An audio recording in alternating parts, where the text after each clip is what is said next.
अस्सलामुअलैकुम नाज़रीन, मैं मोहम्मद असलम हुसैन सियासत की खबरों में आप सबका इस्तकबाल करता हूँ। आज 2 अगस्त 2026 है।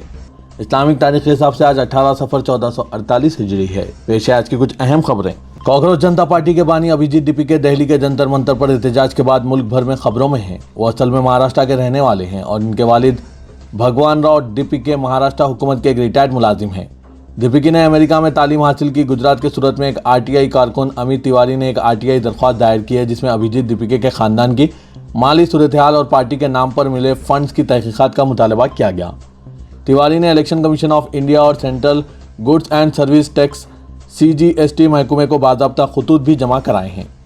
आरटीआई कारकुन अमित तिवारी के मुताबिक अभिजीत दीपिके के वालिद भगवान राव दीपिके महाराष्ट्र हुकूमत के रिटायर्ड मुलाजिम हैं। उन्होंने सवाल किया कि एक रिटायर्ड सरकारी मुलाजिम माली तौर पर अपने बेटे को आला तालीम के लिए बैरून मुल्क भेजने के काबिल कैसे हुआ और वह अमेरिका जैसे मुल्क में अपनी तालीम का खर्च कैसे बर्दाश्त कर सका। उन्होंने इलेक्शन कमीशन और दीगर मरकजी एजेंसियों से मुतालबा किया है कि वो इस तंजीम के माली पस मंज़र की मुकम्मल तहकीकात करें। अमित तिवारी ने मजीद कहा कि कांग्रेस जनता पार्टी एक गैर रजिस्टर्ड तंजीम है, फिर भी ये एक सियासी पार्टी के तौर पर काम कर रही है। अगर इस तंजीम के लिए कानून साजी के लिए 1 करोड़ रुपए की खतीर रकम का ऐलान किया गया है तो इलेक्शन कमीशन को वाज़ेह करना चाहिए कि आया ये पार्टी अवामी नुमाइंदगी एक्ट 1951 की दफ़ा 29A के तहत रजिस्टर्ड है। दिल्ली में आज इतवार की सुबह जल्जले के झटके महसूस किए गए। जल्जले के झटकों के वक्त लोग अपने घरों में सो रहे थे। ज़्यादातर लोग जल्जले से लाइल्म हैं। मजीद जल्जले की शिद्दत कम थी, जिसकी वजह से ये नाकाबिल तसव्वुर था। ताहम इंस्टाग्राम पर शेयर की गई एक पोस्ट में नेशनल सेंटर फॉर सिस्मोलॉजी ने बताया कि आज इतवार को 2 अगस्त 2026 की सुबह 4:14 पर दिल्ली में जल्जला आया। इसकी शिद्दत रेक्टर स्केल पर 2.9 थी।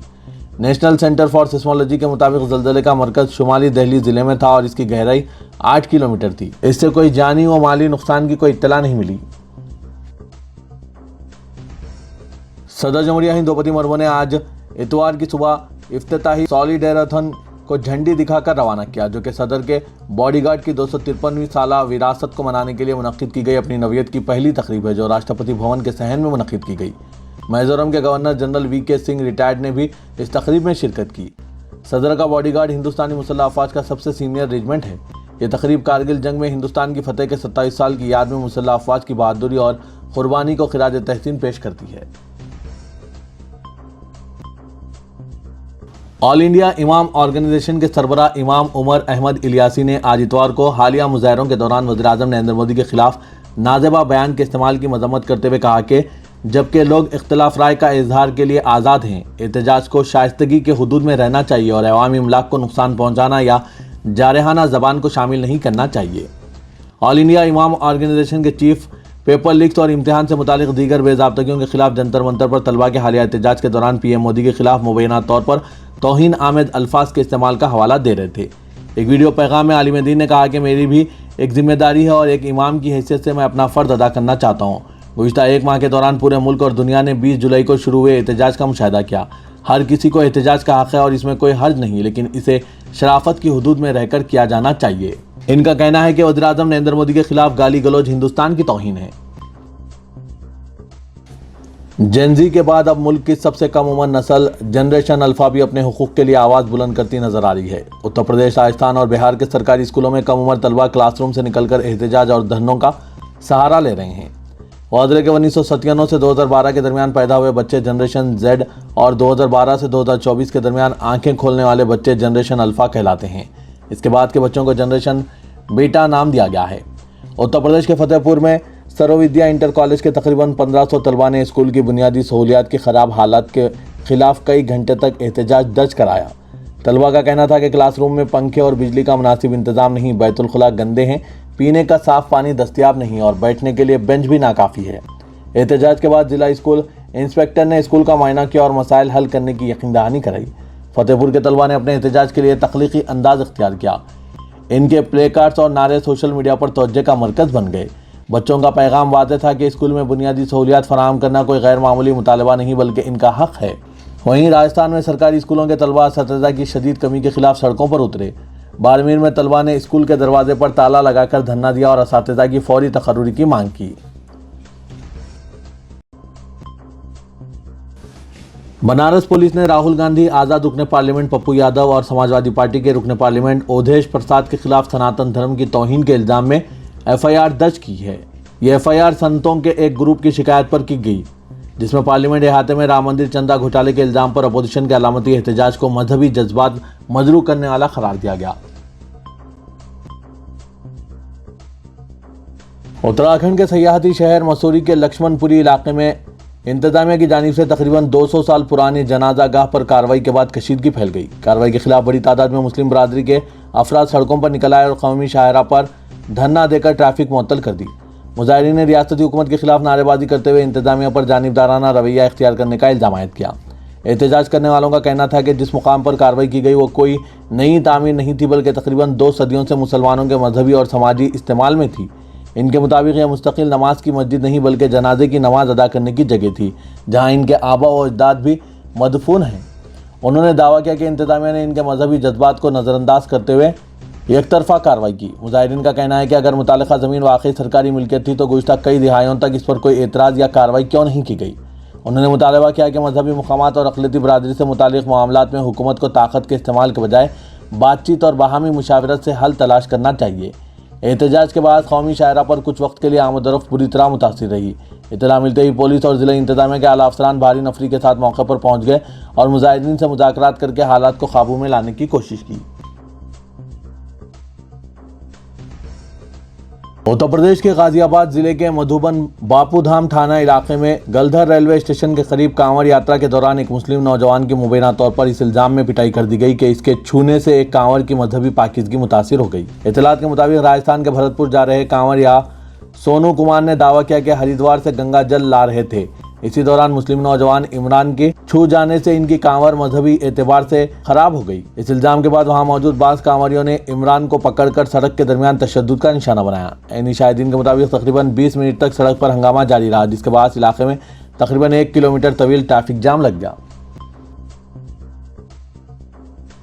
नेपाल के सरहदी ज़िला सराहा और इससे मुल्हका इलाकों में गुज़श्ता कई रोज़ से जारी तशद्दुद ने संगीन रुख इख्तियार कर लिया है। मुख्तलिफ मकामात से मसाजिद पर हमलों, मुस्लिम आबादियों को निशाना बनाने, इमलाक को नुकसान पहुँचाने और कुरान करीम की बेहुरमती के इल्ज़ामात सामने आए हैं।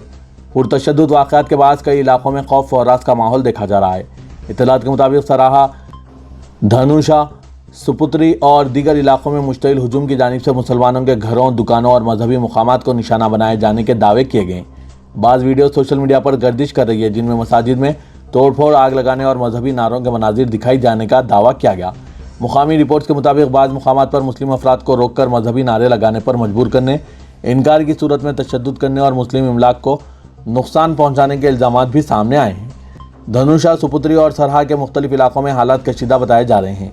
सूरत हाल पर काबू पाने के लिए सरहा के chief district officer Surendra Paudel, Dhanusha के चीफ डिस्ट्रिक्ट ऑफिसर प्रेम प्रसाद और राजबरदार के chief district officer Shyam Krishnan था ने मुतालिका इलाकों में कर्फ्यू नाफिज कर दिया है। तेलंगाना की फहरिस्त राय दहिंदगान में मजमूई तौर पर 15% के करीब राय दहिंदों के नाम हज़फ किए जाने के खदशात पाए जाने लगे हैं और कहा जा रहा है कि ताहाल 48 लाख से ज़ायद नामों को गैर हाजिर, मुतवफ़ी और मुस्तकिल तौर पर मुंतकिल होने वालों की फहरिस्त में शामिल किया जा चुका है। और अब जबकि इलेक्शन कमीशन ऑफ इंडिया की जानिब से SIR के फॉर्म्स के अदखाल की तारीख में तोसी की गई है, तो ऐसी सूरत में हज़फ होने वाले राय दहिंदों की तादाद में मज़ीद इजाफे के क़यास लगाए जा रहे हैं।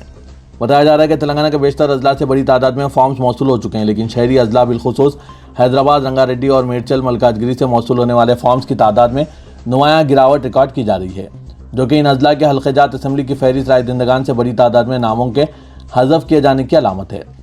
तेलंगाना के 3 करोड़ 38 लाख राय दहिंदों में अगर 48 लाख राय दहिंदों के नामों को हज़फ किया जाता है, तो ऐसी सूरत में रियासत तेलंगाना के राय दहिंदों की मजमूई तादाद में ज़बरदस्त गिरावट रिकॉर्ड की जाएगी।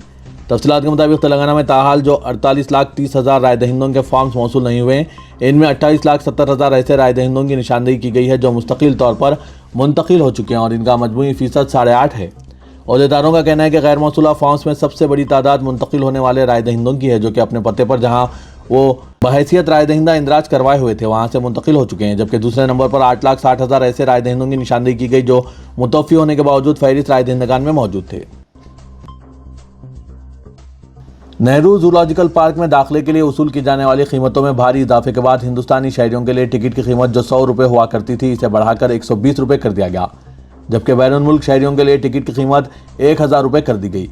बच्चों के लिए जो टिकट 50 रुपये हुआ करता था इसे बढ़ाकर 60 रुपये कर दिया गया, जबकि बैरून मुल्क से ताल्लुक़ रखने वाले बच्चों के लिए टिकट की कीमत को 500 रुपये कर दिया गया। एयर कंडीशन सफारी के लिए जो 150 रुपये वसूल किए जाते थे इसे बढ़ाकर 165 रुपये कर दिया गया, जबकि बैरून मुल्क सयाहों के लिए यह कीमत 300 रुपये रखी गई। नॉन एयर कंडीशन सफारी के लिए 100 रुपये के टिकट को बढ़ाकर 110 रुपये किया गया है और बैरून मुल्क सयाहों के लिए 200 रुपये कीमत रखी गई है। जूलॉजिकल पार्क में कैमरा ले जाने के लिए 150 रुपये वसूल किए जाते थे, इसमें इजाफा करते हुए इसे 500 रुपये कर दिया गया है, जबकि मूवी कैमरे के लिए 10,000 रुपये जो वसूल किए जाते थे इसमें कोई इजाफा नहीं किया गया। लेकिन लेंस और ट्राइपॉड के साथ इस्तेमाल किए जाने वाले कैमरों के लिए जो अब तक कोई इजाफी चार्जेस वसूल नहीं किए जाते थे इसके लिए इजाफी 700 रुपये अदा करने होंगे। वजीर ट्रांसपोर्ट व बीसी वेलफेयर पूनम प्रभाकर ने चीफ मिनिस्टर तेलंगाना रेवंत रेड्डी से इनकी रिहाइशगाह पर मुलाकात की और गोरावली, पालामूरू, रंगारेड्डी और सीतारामा सागर आबी प्रोजेक्ट्स के लिए माहौलियाती मंजूरियों से मुतालिक सुप्रीम कोर्ट के फैसले पर इनसे दिली तशक्कुर का इजहार किया। इस मौके पर वजीर पूनम प्रभाकर ने कहा कि यह फैसला चीफ मिनिस्टर रेवंत रेड्डी की संजीदा कोशिशों का नतीजा है, जिन्होंने तेलंगाना के अवाम के मफादात को पेश नज़र रखते हुए मरकजी हुकूमत से मुसलसिल बातचीत की और सुप्रीम कोर्ट में मौसर कानूनी पैरवी के लिए सीनियर वकील अभिषेक सिंघवी जैसे माहिर कानूनदानों की खिदमत हासिल की। उन्होंने कहा कि इस फैसले से गोरावली, पालामूरू, रंगारेड्डी और सीतारामा सागर जैसे अहम आपाशी प्रोजेक्ट्स को नई रफ्तार मिलेगी। बालापुर पुलिस ने 5,50,000 रुपए में लावल्द खातून को 4 दिन की लड़की को फरोख्त करने के मामले में 2 खवातीन को गिरफ्तार कर लिया, जिनमें शेरख्वार की मां भी शामिल है। वाज़े के चनानगुट्टे से ताल्लुक़ रखने वाली वहीदा खातून ने मेहर उन्नसा नामी खातून को बच्ची फरोख्त करने की कोशिश की थी। समाजी कारकुन सफिया माइन को जब इस बात का इल्म हुआ तो उन्होंने पुलिस को मुतला किया और मनसूबाबंद तरीके से शेरख्वार लड़की की खरीदो फरोख्त के दौरान मुलजिमीन को रंगे हाथों पकड़ लिया गया। बालापुर पुलिस ने इस मामले में लड़की को फरोख्त करने की कोशिश करने वाली वहीदा खातून और शेरख्वार की मां आफरीन बेगम साकिन गोलकुंडे को गिरफ्तार कर लिया। बताया गया कि माली मुश्किलात के सबब आफरीन बेगम ने वहीदा खातून के जरिए अपनी बच्ची को फरोख्त करने की कोशिश की थी। तेलंगाना के वज़ीर रेवंत रेड्डी ने कहा कि रियासत की मईशत तरक्की की नई बुलंदियों को छू रही है। उन्होंने बताया कि माली साल 2025-26 में रियासत की फीकस आमदनी बढ़कर 4,18,931 रुपये तक पहुंच गई है, जो गुज़िश्ता साल के मुकाबले में 38,900 रुपये ज़्यादा है। उन्होंने कहा कि एक ही साल में 10% की शरह नमो हासिल करना तेलंगाना की मजबूत मुआशी तरक्की का वाज़ेह सबूत है।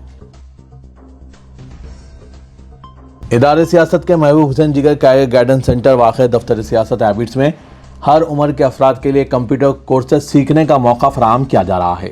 कोई भी उम्र के अफराद इससे इस्तिफादा हासिल कर सकते हैं। जिन कोर्सेज को सिखाए जा रहे हैं वो ये है: MS office, word, excel, advance excel, PowerPoint with AI tools, accounting packages, Tally, GST focus, AutoCAD, 2D 3D structure planning, Revit architecture, graphic designing जिसमें फोटोशॉप कोरोलरा कराया जा रहा है, साथ ही DTP, इनपेज फोटोशॉप कोरोलरा और स्पोकन इंग्लिश की भी तरबियत दी जा रही है।